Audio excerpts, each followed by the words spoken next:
Assalamualaikum warahmatullahi wabarakatuh. Perkenalkan, nama saya Noviandra Masyrifa Zaraningrum dari kelas 1B Manajemen. Di sini saya mau menjelaskan tentang ijtihad dan mujtahid. Pengertian ijtihad menurut etimologi dan terminologi.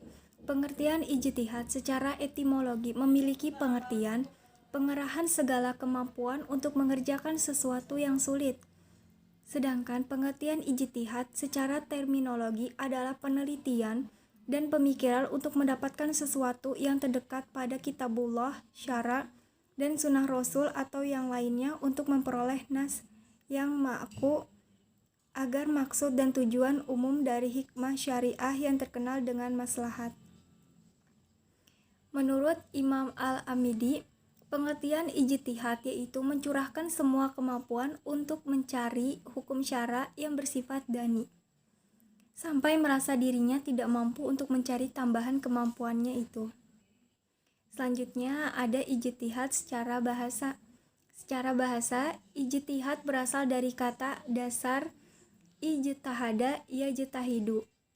Akar katanya bersumber dari 3 huruf hijaiyah, yaitu ja, ha, da. Di dalam kamus, kata ini bermakna badzlul juhdi, yaitu bersungguh-sungguh atau melakukan sesuatu dengan sungguh-sungguh. Selanjutnya ada perintah berijtihad. Melakukan ijtihad adalah salah satu di antara sekian banyak perintah Allah dan Rasul-Nya kepada umat Islam. Bukan semata-mata inisiatif dan keinginan hawa nafsu. Di dalam Al-Quran, Allah Subhanahu wa Ta'ala memerintahkan manusia untuk menggunakan nalar, logika, dan akalnya dalam memahami perintah-perintah Allah. Sesungguhnya, di dalamnya ada tanda-tanda bagi kaum yang berpikir. Quran Surah Az-Zumar ayat 42. Selanjutnya itu ada syarat ijtihad. Syarat ijtihad ini ada 5, yaitu beragama Islam, syahihul fahmi, menguasai sumber hukum Islam, menguasai bahasa Arab, menguasai ilmu fikih. Selanjutnya itu ada fungsi ijtihad. Fungsi ijtihad al-ruju', kembali, mengembalikan ajaran-ajaran Islam kepada Al-Quran dan Sunnah dari segala interpretasi yang kurang relevan. Fungsi ijtihad al-ihya, kehidupan, menghidupkan kembali bagian-bagian dari nilai dan Islam semangat agar mampu menjawab tantangan zaman. Fungsi ijtihad al-inabah, pembenahan, memenuhi ajaran-ajaran Islam yang telah diijtihadi oleh ulama terdahulu dan dimungkinkan adanya kesalahan menurut konteks zaman dan kondisi yang dihadapi. Selanjutnya itu ada rukun ijtihad. Ada al-waqi, yaitu adanya kasus yang terjadi atau diduga akan terjadi tidak diterangkan oleh nas. Mujtahid ialah orang yang melakukan ijtihad dan mempunyai kemampuan untuk berijtihad dengan syarat-syarat tertentu. Mujtahid fil ialah hukum-hukum syariah yang bersifat amali, taklifi, dan dalil syara untuk menentukan suatu hukum bagi mujtahid fil.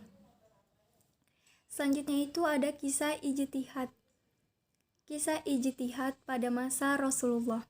Rasulullah Shallallahu Alaihi Wasallam berijtihad dalam kasus perbedaan pendapat tentang menghentikan perang Badar atau meneruskannya hingga semua lawan mati.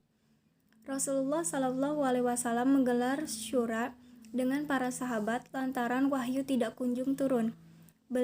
Rasulullah Shallallahu Alaihi Wasallam meminta pandangan dari para sahabat, kemudian berijtihad untuk menghentikan perang dan menjadikan musuh sebagai tawanan.